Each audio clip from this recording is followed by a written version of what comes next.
Mulai kajian kita. Assalamualaikum warahmatullahi wabarakatuh. Waalaikumsalam warahmatullahi wabarakatuh. Alhamdulillahirabbil alamin. Segala puji bagi Allah Rabb semesta alam. Salawat dan salam semoga senantiasa tercurahkan kepada teladan terbaik kita Nabi Muhammad Sallallahu alaihi wasallam. Tentu kepada keluarganya, sahabatnya dan pengikutnya yang setia dari awal hingga akhir zaman. Allahumma amin. Jamaah rahimakumullah, marilah kita senantiasa berusaha meningkatkan takwa kita kepada Allah. Takwa satu kata yang memuat dua unsur, dua komponen. Yang pertama unsurnya adalah melaksanakan apa yang Allah perintahkan. Komponen kedua, unsur kedua adalah meninggalkan, menjauhi apa yang Allah larang. Dua komponen ini kita penuhi, insya Allah kita disebut orang yang bertakwa kepada Allah. Dan jamaah rahimakumullah, di antara komponen takwa pada poin pertama melaksanakan apa yang Allah perintahkan adalah sebentar lagi Allah akan perintahkan kepada kita untuk melaksanakan puasa Ramadan. Malam hari ini kita akan membahas tentang puasa Ramadan. Sebelum tiba waktunya kita pelajari, kita ingat-ingat kembali tentang Ramadan. Nah, jamaah rahimakumullah, kita paham bahwa puasa Ramadan adalah salah satu rukun Islam. Buniyal Islam ala khamsin, syahadati an la ilaha illallah wa anna Muhammadar Rasulullah, wa iqamas shalah wa ita'iz zakah wa shaumi Ramadan wa hajjil baiti man istata'a. Pokok perkara Islam, bangunan Islam itu atau kita sebut dengan rukun Islam itu kata Rasulullah ada 5. Engkau bersaksi bahwa tidak ada Tuhan selain Allah, dan engkau bersaksi bahwa Nabi Muhammad utusan Allah. Kemudian engkau menegakkan sholat, membayar zakat, lalu puasa Ramadan, dan pergi haji jika mampu. Jamaah rahimakumullah, rukun Islam ini wajib bagi orang yang memenuhi syaratnya. Jadi kewajiban yang merupakan perintahnya itu dilaksanakan atau disampaikan oleh Allah kepada Rasulullah tahun kedua Hijriah. Nabi sudah hijrah ke kota Madinah tahun kedua Hijriah, baru datang perintah puasa Ramadan. Nah, jamaah rahimakumullah, ini ibadah sifatnya setahun sekali. Sehingga kalau kita nggak menyiapkan diri kita, boleh jadi kita akan kekekeran atau boleh jadi kita nggak maksimal dalam ibadah ini. Maka dari itu, ketika Ramadan segera tiba, agama kita mengajarkan untuk mempersiapkan diri kita, menyongsongnya, menyambutnya. Dan memang diperintahkan, ya baghiyal khair akbil, wa ya baghiyasy syarri aksir. Dalam hadits qudsi itu dikatakan, wahai orang-orang yang mengharapkan kebaikan, siapapun yang mengharapkan ampunan dosa, yang mengharapkan pahala yang tanpa batas, yang mengharapkan pembebasan dari api neraka, yang mengharapkan masuk dalam surga, akbil, songsonglah, sambutlah, terimalah. Wa ya baghiyasy syarri aksir, wahai orang-orang yang cenderung kepada kejahatan, dosa, maksiat, tahanlah, berhentilah. Nah, jamaah rahimakumullah, jadi menyongsong Ramadan itu memang diperintahkan dalam agama kita supaya kita mendapatkan seluruh keutamaan Ramadan. Nah, orang Islam ini secara umum menyikapi Ramadan itu ada 3 kelompok, kata para ulama. Kelompok pertama menyikapinya sebagai rutinitas saja, biasa puasa. Kelompok pertama, jadi nggak ada sesuatu hal yang menyenangkan, menggembirakan, nggak ada hal yang istimewa, biasa aja. Kelompok kedua, orang-orang yang sedih dengan datangnya Ramadan. Ya Allah, udah puasa lagi. perasaan belum setahun kayak jadi kelompok kedua sedih ya. Nah, nggak bisa lagi ngopi-ngopi, nggak bisa mulut lagi siang-siang. Kelompok ketiga, dan ini harapan kita berada pada kelompok ketiga, menyambut Ramadan dengan penuh sukacita. Ini tamu istimewa, tamu agung, tamu yang penuh dengan kemuliaan. Ramadan adalah karunia dan rahmat Allah yang luar biasa, yang hanya Allah berikan setahun sekali, yang hanya Allah berikan kepada umat Nabi Muhammad SAW. Karena di situ nanti ada Lailatul Qadar yang tidak diberikan kepada umat yang lain. Nah, jamaah rahimakumullah, lalu apa yang kita siapkan menyongsong datangnya bulan yang penuh dengan keberkahan? Yang pertama adalah berdoa kepada Allah. Minta kepada Allah supaya umur ini disampaikan kepada bulan Ramadan. Kalau kita berdoanya secara umum 2 bulan lah sebelum Ramadan. Masuk bulan Rajab kita mulai berdoa, Allahumma barik lana fi Rajab wa Sa'ban wa balighna Ramadan. Standar kita. Kalau para sahabat Nabi 6 bulan sebelum Ramadan. Nah, ini beda kita. Jadi para sahabat Nabi SAW itu 6 bulan sebelum Ramadan mereka telah minta kepada Allah untuk berjumpa dengan Ramadan.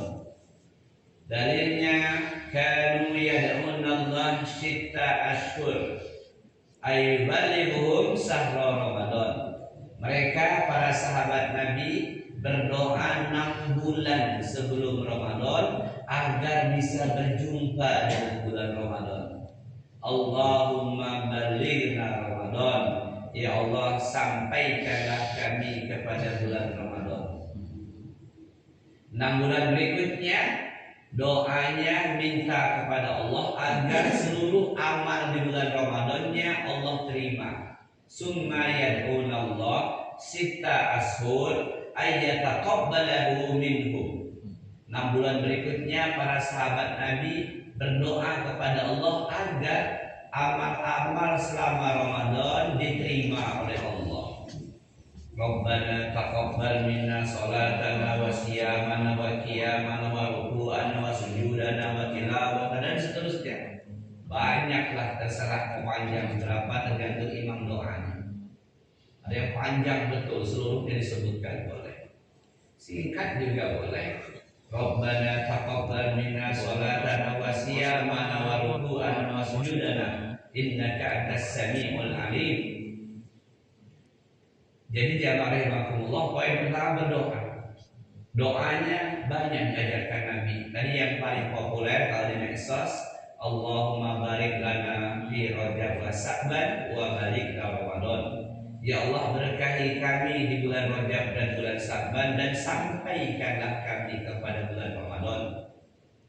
Doa yang lain dari Rasulullah, Allahumma sallimni ila Ramadan wa sallim li Ramadana wa tasallamhu minni mutaqabbalan.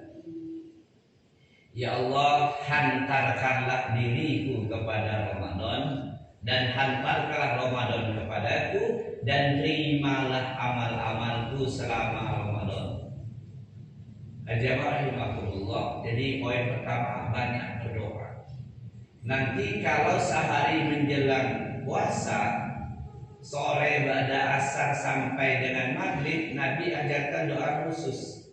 Doa yang kita ucapkan dari ba'da asar sampai maghrib, malam pertama tarawih. Doanya jamaah rahimakumullah, Allahumma ahillahu alaina bisalam wal islam wal amni wal iman. Minta kepada Allah 4 hal. Allahumma ahillahu alaina, wahai Allah, dengan terbitnya bulan sabit Ramadan ini berikanlah kepada kami salam, keselamatan. Wal Islam, Islam yang sebenar-benarnya. Karena banyak perkara-perkara nanti yang tidak ada dalilnya tapi orang sibuk mengamalkannya. Contoh menjelang Ramadan ada kelompok tertentu mandi dulu, mandi baru-baru padusan. Gak ada dalil. Ada lagi bermaaf-maafan, bro, kita mau puasa bro, batin ya bro. Bermaaf-maafan itu setiap kita merasa melakukan salah sama orang segera minta maaf. Man kana lahu maslamah li'ai min irdi aw sayi falyatahallalhu, kata Nabi. Siapa saja yang berbuat salah kepada orang lain atau merusak kehormatan orang lain, maka segera minta maaf, enggak nunggu Ramadan, apalagi nunggu Lebaran. Ya, walaupun enggak diharamkan, artinya amal seperti itu tidak ada dalilnya. Jadi enggak harus kita sibuk minta maaf mau Ramadan ya. Minta maaf itu kalau kita merasa melakukan kesalahan bergegas, falyatahillahu, maka cepat-cepatlah minta dihalalkan, minta maaf. Dan jemaah rahimakumullah, dan masih banyak yang lain amal-amalan yang sebenarnya tidak ada dalilnya. Karena kita Islam ini agama dalil, agama hujjah, agama yang ada pedomannya. Pedoman utama tentu Quran dan hadis Nabi sallallahu alaihi wasallam. Jemaah rahimakumullah. Jadi poin pertama itu, kalau sudah masuk hari terakhir sebelum Ramadan, maka minta kepada Allah 4 hal tadi. Allahumma ahillahu alaina bisalam wal islam wal amni wal iman. Ya Allah, dengan terbitnya hilal Ramadan ini, maka berikanlah kepada kami keselamatan, keislaman, maknanya mampu mengikuti ajaran Islam yang sebenar-benarnya, enggak bercampur dengan adat budaya. Berat itu karena ada yang sudah terbiasa seperti itu, sulit ditinggalkan. Yang ketiga, wal amni, minta keamanan, supaya tarawih dia tenang, enggak mikirin motor di luar, enggak mikirin sendal. Kalau nggak aman kan gelisah, berangkat kenapa rumah kosong, takut dibobol lagi. Minta keamanan. Dan bersyukur kita di negeri ini insya Allah aman, bandingkan dengan saudara kita di Palestina. Mau tarawih aja diincar sama sniper Israel. Kemudian wal iman, minta kekuatan iman kepada Allah, keselamatan, keislaman, keamanan, keimanan. Maksudnya apa? Minta kekuatan iman supaya bisa puasa 1 bulan full, bisa tarawih, nggak ada hal yang melemahkan iman kita untuk puasa, tarawih dan lainnya. Nah, kemudian dalam hadis ini ditambah dengan kalimat Rabbi wa Rabbukallah. Nabi SAW menguatkan akidah para sahabatnya, Rabbi wa Rabbukallah, Tuhanku dan Tuhan kalian semua adalah Allah. Wa hilalul rusyid wa khair, inilah bulan yang penuh dengan kebaikan dan bulan petunjuk. Dan jemaah rahimakumullah, jadi itu poin pertama. Doanya banyak sekali, kalau nggak hafal bahasa Arab pakai bahasa kita aja. Ya Allah, sampaikan aku umurku kepada bulan Ramadan. Ya Allah, terimalah nanti amal-amalku selama bulan Ramadan. Ya Allah, beri keselamatan, keislaman, keamanan dan keimananku ya Allah. Nah, jemaah rahimakumullah. Kemudian yang kedua, apa yang harus kita persiapkan, yang kita lakukan menjelang Ramadan tiba? Yang kedua adalah perbanyak taubat dan istighfar kepada Allah. Tidak ada yang bisa menghalangi konsisten kita, tidak ada yang bisa menghalangi istiqomah kita dalam ibadah, tidak ada yang bisa menghalangi semangat kita dalam ibadah, kecuali karena adanya dosa-dosa yang belum Allah ampuni. Dosa itulah menyebabkan lemah dalam ibadah. Dosa itulah yang menyebabkan nggak konsisten. Sehari berangkat, sehari enggak. sehari puasa, sehari enggak. Maka pada poin kedua ini perbanyak taubat dan istighfar. Ustaz, saya enggak melakukan dosa kok, saya udah taat kepada Allah. Nah, terkadang muncul pikiran seperti itu. Untuk apa lagi saya istighfar? Saya enggak berzina, enggak mabuk, enggak makan riba, enggak minuman keras, enggak berjudi. Saya udah sholat, bahkan tahajud, duha, witir, saya baca Quran, saya puasa sunnah. Nah, ini terkadang muncul dalam pikiran kita, kenapa harus banyak taubat dan istighfar? Kata Rasulullah SAW, yang paling aku takutkan terhadap umatku, jika dia tidak lagi bermaksiat, tidak berbuat dosa, dia sudah melaksanakan apa yang Allah perintahkan. Yang aku takutkan, umatku itu muncul dalam hatinya ujub.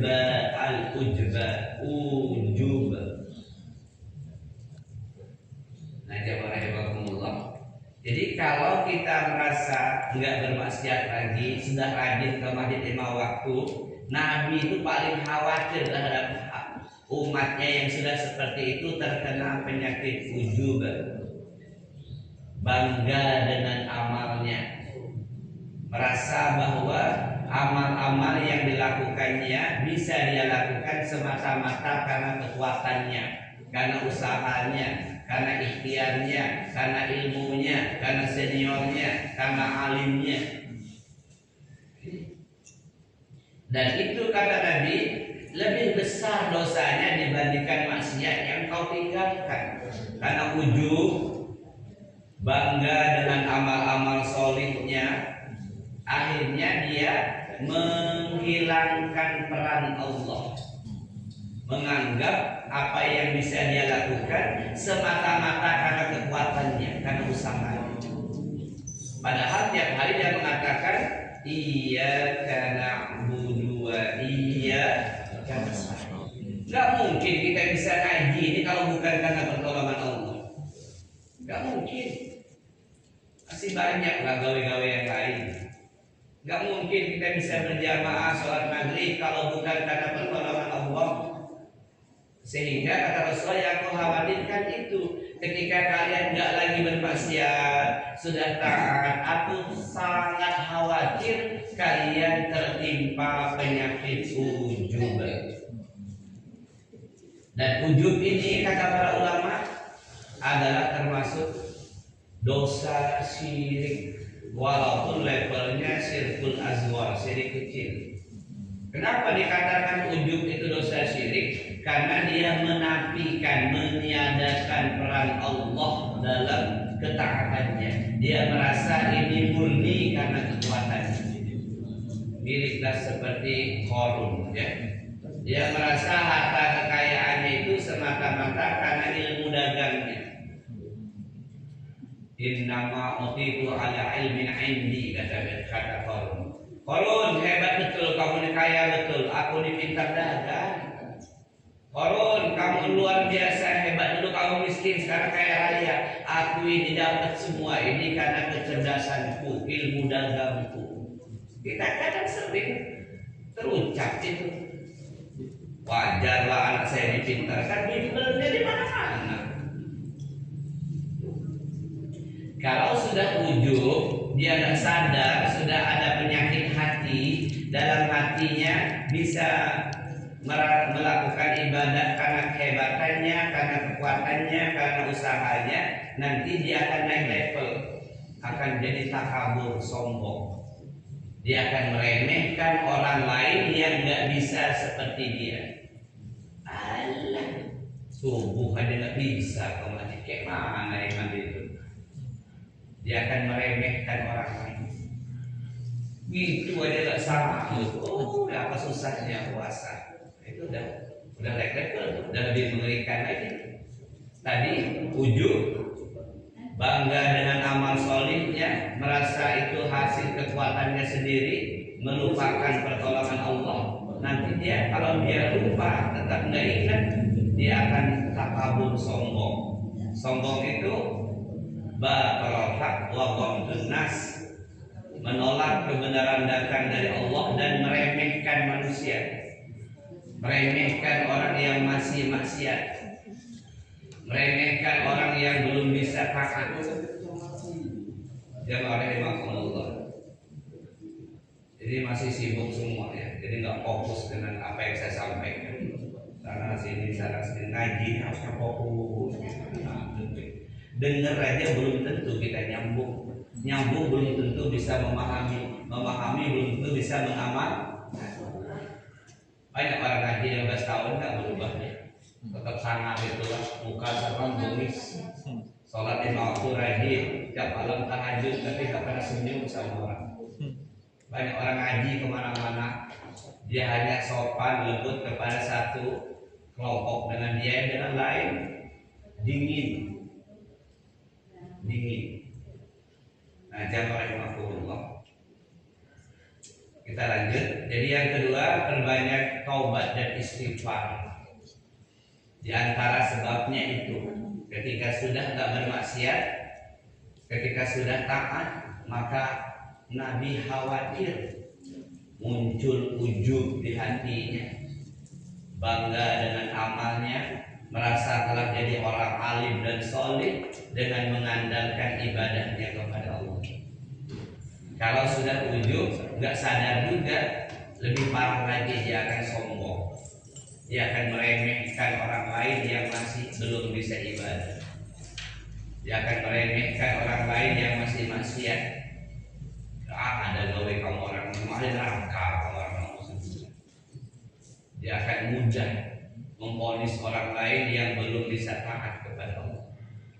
Padahal harusnya makin dia taat kepada Allah, makin baik akhlaknya kepada manusia. Karena seluruh ketaatan kepada Allah, sholat, puasa, zakat, haji, umroh, apapun bentuk ibadah itu, hasil dunianya adalah terlihat pada kemuliaan akhlaknya, bukan terlihat pada jidat yang hitam, bukan. Kalau hitam nggak apa-apa, tapi terlihat pada akhlaknya. Itu jemaah kita maka sering-sering evaluasi diri. Kalau kita sudah sholat 5 waktu ke masjid, sudah ikut pengajian, tiap malam tahajud, baca Quran, coba evaluasi gimana sikap kita dengan istri, dengan anak, dengan teman, dengan tetangga. Ada kesenggol dikit aja mata udah merah. Awas tiap hari ke masjid, kata yang disenggol, ya Allah Bapak ini, itu aja sudah ngegas. Gak ada hasil dari amal kepada Allah, kaitan interaksi dengan manusia. Kayak sholat aja, inna sholata tanha 'anil fahsya'i wal munkar. Sholat itu mencegah perbuatan keji dan munkar. Keji itu dosa yang berkaitan dengan syahwat. Mungkar itu dosa yang berkaitan dengan syahwat dunia. Ini syahwat lawan jenis yang ke bawah, keji. Jadi kalau kita udah sholat 5 waktu, kita cek. Kalau kita udah sholat rajin, nggak bolong lagi 5 waktu, tapi masih suka nonton gambar wanita cantik, tanya kepada diri kita, ada apa dengan sholat saya kok nggak pengaruh sih? Jangankan akhiratnya, hasil dunia aja nggak didapatkan. Karena sholat itu udah jelas, Allah memerintahkan kita sholat, hasil di dunianya terjaga dari keji dan kemungkaran. Sholat rajin, tapi terhadap dunia 200. Ya, dengar kabar bagi-bagi raskin, dia pas udah hampir rumahnya lari kejar PRT. Contoh. Jadi seluruh ketaatan kaitan dengan Allah, hasil dunianya terlihat pada perbaikan akhlaknya. Nah, jamaah rahimakumullah.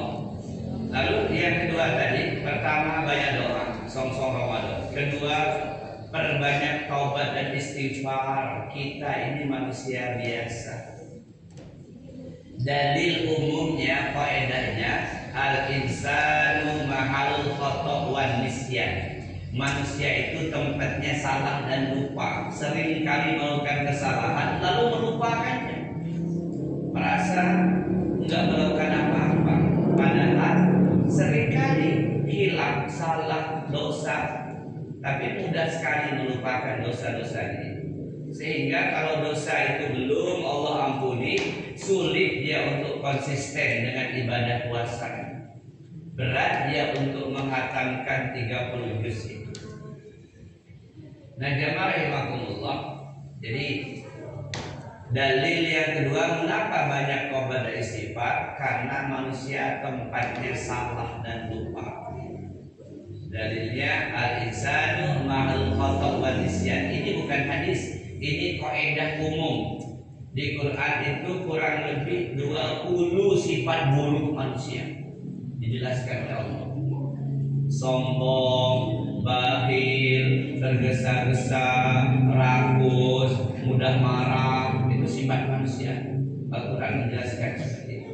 Ditambah dengan hadis Nabi menjelaskan sifat buruk manusia. Maka seluruh itu dikumpulkan, jadilah satu kaidah, al-insanu mahalul khata' wan nisyan. Manusia itu tempatnya melakukan salah, dosa dan lupa. Ajamahimakumullah. Yang kedua, kata Nabi, kullu ibli Adam khata'. Tiap-tiap anak cucu Adam itu selalu melakukan kesalahan, dosa, maksiat, kecuali mereka yang diberi hidayah oleh Allah. Nah, sambungan hadis ini, wa khairul khata'in tawwabun. Sebaik-baiknya orang yang melakukan dosa maksiat adalah mereka yang bertaubat. Tawwabun. Jadi dibiasakan lisan ini berucap astaghfirullah wa atubu ilaih. Itu kalimat singkat yang luar biasa. Astaghfirullah wa atubu ilaih. Kalau kata Imam Ibnu Qayyim Al-Jauzi, istighfari kalimat istighfari. Loh kok begitu? Saya udah banyak istighfar kepada Allah, tetap disuruh istighfar lagi. Apa yang kamu istighfari? Kenapa? Karena istighfar kita itu hanya ucapan di lisan. Astagfirullah, astagfirullah, astagfirullah. Tapi tidak diingat apa kejahatan dosa yang pernah kita lakukan. Seperti kita zikir pada sholat, subhanallah, subhanallah, subhanallah. Kita tidak ingat apa sih makna subhanallah. Apa yang terkandung dalam kalimat subhanallah? Hanya sekedar ucapan lisan, jadi tidak bermakna. Begitu pula dengan istighfar tadi. Kalau hanya ucapan lisan, nggak berpengaruh pada jiwa. Tapi kalau kita renungkan maknanya sambil kita ingat bahwa kita ini makhluk yang, kalau bahasa dulu mapendos, manusia penuh dosa. Kalau dulu zaman dulu mapendos. Jadi kalau kita ingat kaidah tadi, kita ini tempatnya salah dan lupa, tempatnya segala macam dosa. Kata Nabi, anak cucu Adam senantiasa melakukan kesalahan dan dosa. Lalu yang terbaik yang bertobat kepada Allah, maka istighfar kita itu insya Allah betul-betul diucapkan dengan lisan, direnungkan dengan hati kita, dengan qalbu kita. Astaghfirullah wa atubu ilaih. Banyaklah dosa-dosa kita. Dan tadi saya katakan, dosa itulah menyebabkan seseorang sulit untuk istiqomah, sulit untuk konsisten. Nah, jemaah rahimakumullah, Allah Subhanahu wa taala memerintahkan untuk bertobat ini bukan hanya kepada para pendosa. Kalau kita baca di ujung Quran surat An-Nur ayat 31, ternyata Allah menyuruh kita bertobat itu kepada orang-orang beriman. Bayangkan, kalau Allah menyuruh kita tobat, berbanyak istighfar kepada orang pendosa, wajar logikanya. Tapi ternyata Al-Quran menjelaskan, wa tubu ilallahi jami'a ayyuhal mu'minun la'allakum tuflihun. Apa kata Allah? Bertobatlah kalian semua kepada Allah, wahai orang-orang yang beriman, la'allakum tuflihun, agar kalian menjadi orang yang beruntung. Ini kan luar biasa. Allah nyuruh orang yang sudah taat untuk bertobat kepada Allah supaya beruntung. Nah, di ujung ayat ini dijelaskan oleh ahli tafsir Quran kenapa Allah menyuruh orang beriman sudah taat untuk taubat. Karena tadi khawatir ketika dia sudah taat muncul penyakit ujub, bangga diri. Di kampung ini cuma saya yang sholat malam kayaknya. Ya dapat iya, jam 3 saya bangun masih gelap semua rumahnya. Di kampung ini cuma saya yang tadi di pasar sunnah. Ya dapat iya, saya tidak pernah tiap hari makan ini. Ujub dalam hati itu. Nah, jamaah itu poin kedua, banyak taubat dan istighfar. Allah perintahkan bahkan kepada orang-orang yang beriman, bukan ahli maksiat. Itu di An-Nur 31 ujung ayatnya. Wa tubu ilallahi jami'a ayyuhal mu'minun la'allakum tuflihun. Bertobatlah kalian semua kepada Allah, wahai orang-orang yang beriman, agar kalian beruntung. Yang ketiga, jamaah rahimahullah, apa yang kita siapkan menjelang Ramadan tiba. Yang ketiga adalah menghadirkan rasa gembira di hati kita. Tadi di awal saya katakan umat Islam ini menyambut datangnya Ramadan ada 3 kelompok tadi. Ada yang sedih, ada yang biasa-biasa aja, ada yang gembira. Nah, kita berusaha mendapatkan kelompok ketiga, menghadirkan rasa gembira. Rasa gembira akan muncul di hati kita ketika kita tahu keutamaannya, ketika kita tahu apa yang kita dapatkan di Ramadan. Sederhananya begini aja, anak kita bilang, ya bulan depan saya mau pulang, saya mau ngasih mobil, saya bawa mobil untuk ayah, Toyota Innova Zenith ya, bulan depannya. Kira-kira gimana kita? Udah siapin garasinya, ya, udah jalan batu-batu kecil disingkirkan. Teman-teman Pak, Innova Zenith bro, bulan depan anak saya antarin ke kota bumi ini. Udah siap-siap gembira. Begitu pula dengan Ramadan, ketika kita paham keutamaannya, keistimewaan Ramadan, insya Allah akan hadir gembira di hati kita. Kita sudah seringlah dengar ya jamaah, begitu hebatnya Ramadan.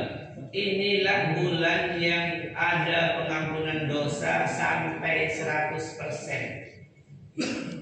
Artinya kita habis Ramadan seperti bayi yang baru dilahirkan oleh ibunya. Inilah bulan yang diberikan pahala ajrahum bi ghairi hisab, tanpa batas. Salat ada batasnya pahalanya. Haji batasnya surga. Udah hebat banget ya. Al-hajjul mabrur laisa lahu jazaa'un ila jannah. Sedekah pahalanya 10 sampai 700 kali lipat. Tapi puasa Ramadan di atas itu semua. Dalilnya mana Ustaz? Kullu amali bani Adam yudha'afu al-hasanatu bi asli amsalha illa 700 dhifin illa qala Allah ta'ala illa as-shaum fa innahu li wa ana ajzi bihi, kata Rasulullah. Ini hadis qudsi. Allah berfirman, disampaikan oleh Rasulullah, bukan itu hadis qudsi. Teksnya, isinya langsung dari Allah. Apa kata Allah? Kullu ibni Adam yudha'afu. Tiap-tiap amal anak cucu Adam dilipat gandakan. Al-hasanatu bi asli amsalha illa 700 dhifin. Satu amal soleh yang kau kerjakan, kata Allah, dibalas dengan pahala 10 sampai 700 kali lipat. Illa shaum, kecuali puasa. Kecuali puasa. Fa innahu li wa ana ajzi bihi. puasa itu untukku kata Allah, dan akulah yang akan memberikan balasan pahalanya. Terserah Allah mau berapa ratus ribu, berapa juta kali lipat, terserah Allah. Sehingga ulama menjelaskan puasa salah satu amal yang pahalanya Allah rahasiakan saking besar pahalanya. Sedekah 10 sampai 700 kali lipat. Haji surga. Ya, sholat Allah hapuskan dosa dari waktu ke waktu, dari maghrib ke isya, dari isya ke subuh. Sementara puasa Allah rahasiakan, Allah akan balas, terserah Allah berapa lipatan pahalanya sesuai dengan tingkat kehusyuan kita menjalaninya. Itu yang membuat kita gembira. Kenapa harus menghadirkan kegembiraan? Karena paham keistimewaan Ramadan. 1. Diskon dosa sampai 100%. Man shoma Ramadana imanan wa ihtisaban ghufira lahu ma taqaddama min dzambi. Siapa saja puasa bulan Ramadan karena Allah puasanya, bukan karena nggak enak dengan anaknya lagi belajar puasa, bukan karena nggak enak dengan tetangganya, bukan ikut-ikutan, tapi betul-betul puasanya karena Allah. Wahtisaban. Ada 2 makna setidaknya. Makna pertama, dia berharap dari Allah lah balasan puasanya itu. Allah lah yang memberikan ganjaran untuknya, bukan karena mau lebaran, bukan karena mau beli baju baru. Wahtisaban, makna pertama, ihtisab, berharap Allah membalas pahala dari amal puasanya. Makna kedua, wahtisaban, dia berhati-hati dengan puasanya. Beda hari-hari biasa dengan Ramadan. Nah, kalau itu dia lakukan, ghufira lahu ma taqaddama min dzambi, Allah ampuni seluruh dosa-dosanya yang telah lalu. Tuh, diskon dosa sampai 100%. 2 lipatan pahala tanpa batas. Gimana enggak gembira? 3, kata Nabi sallallahu alaihi wasallam, qad atakum Ramadan sahrul mubarak. Telah datang kepada kalian bulan Ramadan, bulan yang penuh keberkahan, barokah dunia dan akhirat. Dunianya Ramadan tiba, berkah dunia luar biasa. Bakwan koyor-koyor aja laku dijual. Apalagi es degan, apalagi pepes telur, laris manis dari Candi Mas sampai Pasar Pagi. Kiri kanan orang dagang. Jangan bicara makanan lah, toko material. Ramadan tiba, cat laris, keramik laris, semen laris, toko listrik apalagi ganti lampu. Jadi dunia aja barokah, jelas. Siapa yang gak gembira dengan Ramadan? Dunianya dapat. Es dawet, es cincau, es degan, laris manis. Ya, itu dunianya. Maka kata Rasulullah, sahrul mubarak, bulan yang penuh dengan keberkahan, berkah dunia. Berkah apa sih Ustaz? An-nama wa ziyadah, tumbuh dan berkembang kebaikan-kebaikan, bertambah-tambah kebaikan-kebaikan. Untuk akhiratnya jelas tadi itu. Ya. Pengampunan dosa, pahala tanpa batas, ada malam yang sangat istimewa. Hanya di Ramadan saja pintu-pintu surga yang 8 Allah buka selebar-lebarnya. Pintu-pintu neraka yang 7 ditutup rapat. Ya.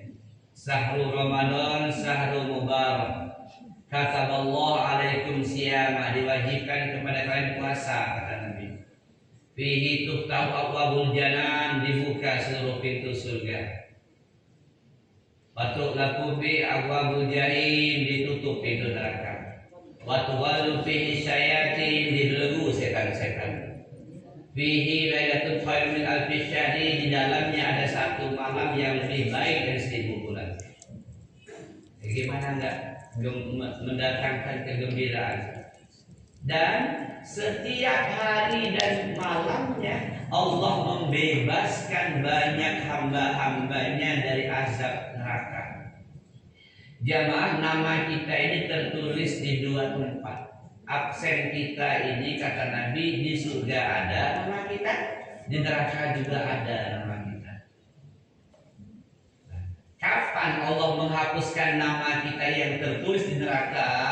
Di antaranya ada dua waktu yang paling banyak Allah menghapuskan, menghilangkan nama hambanya yang tertulis di neraka. Yang pertama waktu hari Arafah, haji jauh 65 juta, nunggunya 20 tahun.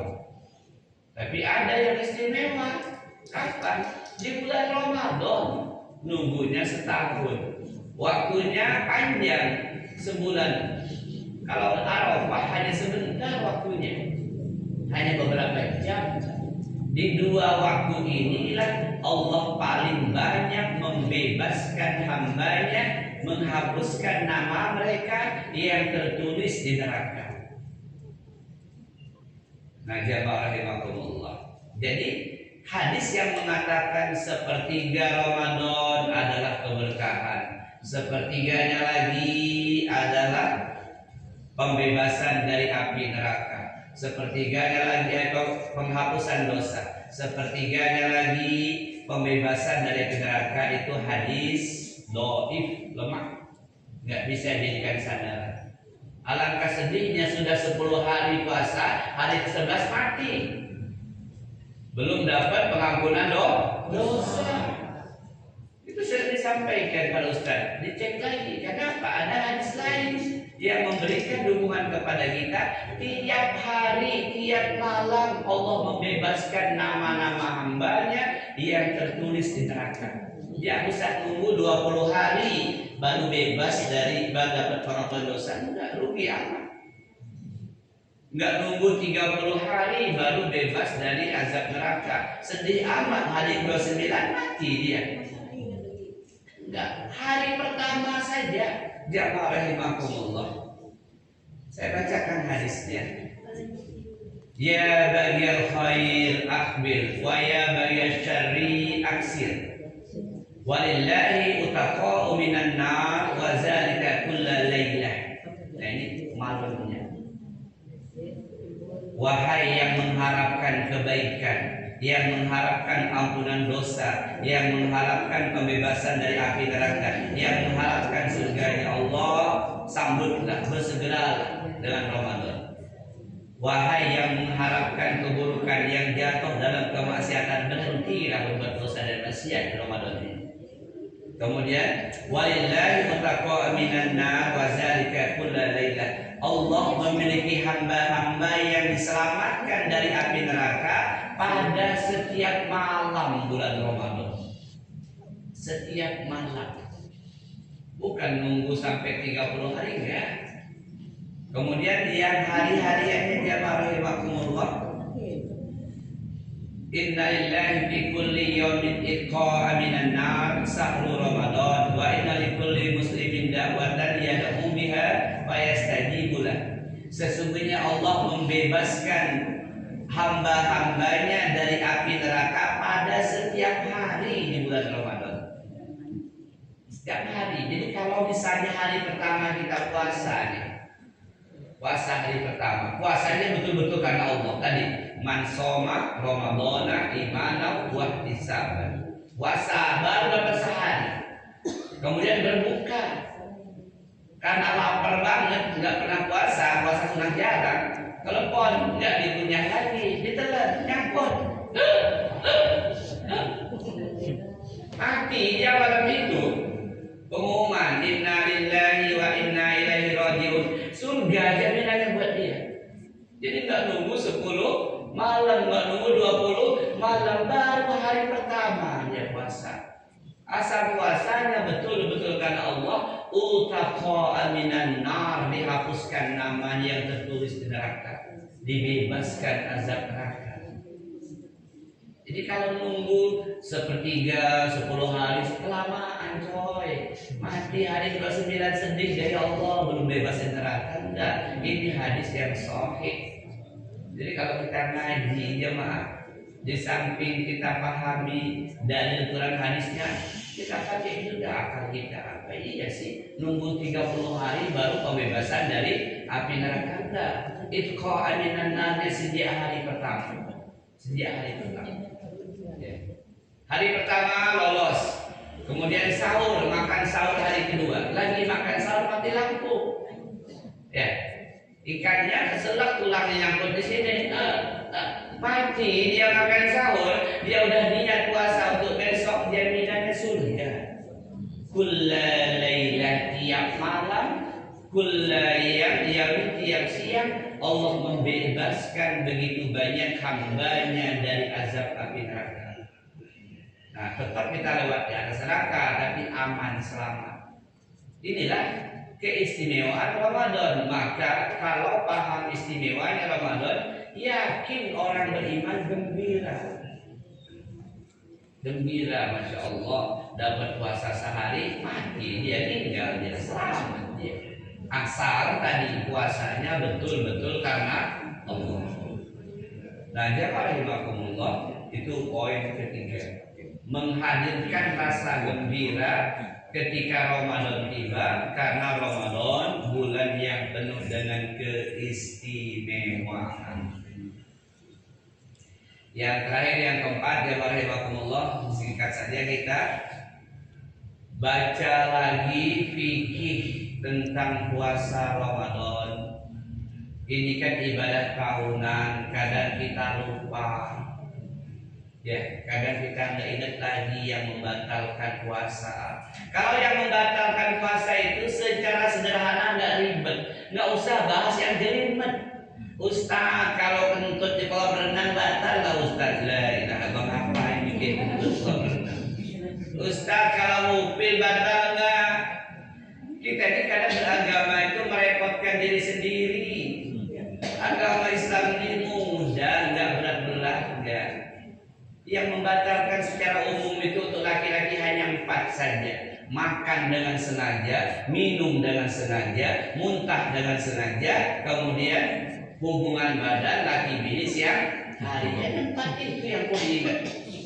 Mau ngupil, mau apa, mau cebok, mau kentut, tadi berenang juga. Ustaz, kalau kita di infus batal nggak? Udah sakit kok masih mau puasa? Ya, gantilah hari yang lain. Ustaz, kalau misalnya macam-macam, kadang-kadang jelimet pada hari yang sederhana 4 hal tadi. Makan dengan sengaja. Kalau nggak sengaja 3 menit nggak batal. Udah sangat nikmat betul. Ya, ayat puasa. Astagfirullahaladzim, cuci mulutnya, hadiah dari Allah kata Nabi. Tapi jangan tanggung mah, kita cuci lagi. Jangan stop.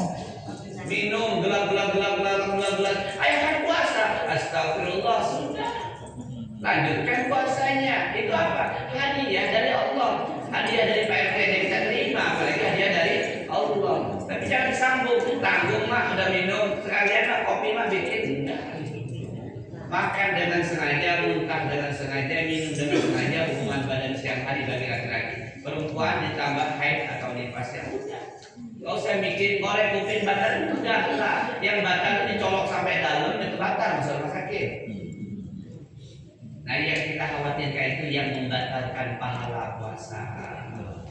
Nah, Bu, kata Nabi, khamsun yuftiruna shaim, 5 hal yang membatalkan pahala puasa. Batal kalau sudah parah betul, kalau nggak parah mengurangi pahala puasa. Yang pertama al-ghibah, ghibah, mini, itu ghibah. Membicarakan kekurangan aib orang lain. Yang kedua namimah, ngadu domba, ngomong ke A, ngomong ke B lain, A B berantem. 3 kadzibah, berdusta, berbohong. 4 nih bapak-bapak berat nih, an-nazratu bis-sahwat, memandang dengan syahwat. Wih, montok dulu di HP. Yang kelima, ini para pejabat dan kita juga sama. Wal yaminu kadzibah, bersumpah palsu, bikin nota palsu, kuitansi palsu, maaf data. Itu yaminu kadzibah. tahu sumpah palsu para pedagang. Sumpah ini durian dari Palembang, nggak taunya durian Karangbojo.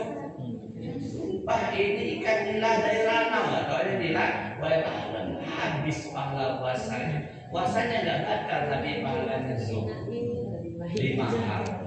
Ghibah, namimah, dusta, mandang dengan syahwat. Yang keempat bersumpah palsu. Ibu-ibu hati-hati nonton drama Korea, nanti lihat yang ganteng palsu. Demikian dia pada Allah lebih kurang, mohon maaf kita tutup dengan kajian kita dengan kafaratul majlis. Subhanallah wa bihamdika asyhadu an la ilaha illa anta astaghfiruka wa atubu ilaik. Wassalamualaikum warahmatullahi wabarakatuh.